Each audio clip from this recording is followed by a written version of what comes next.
xasida gi alhamdu wa shukru li rabbil arsi munshi al aradi wa samasil batshi salla wa sallama ala al muxtaari man la yujara fi mada al anwaari wa alihi wa sahbihi wa xayri xadimihi baabil ula wal bishri ma dellu marsiyal fi taaju diini wax fa mu jaar balaqindam fil xiini muhammad ibnu malikin mooy deeti berel di jooy sangam ba fil abyaati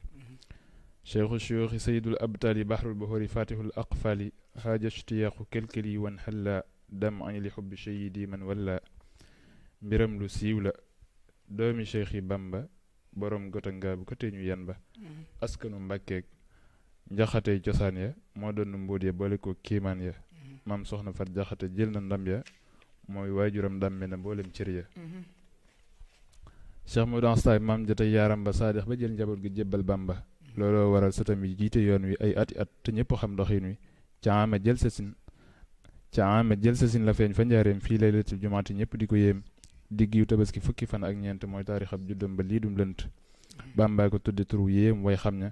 kenn mësu koo dégg ci mboolem nit ña assaalihaay lam bind fil xirtaasi yónnee ko seex xamsatu fil akiyaasi du turandoo yonente yàlla saalihu ndekon mu bind fil kitaabi saalihu sëriñ bi lam naj'al lahu min qablu tekki sa mi yéen moo di kii ma jublu waaw wayu gudd la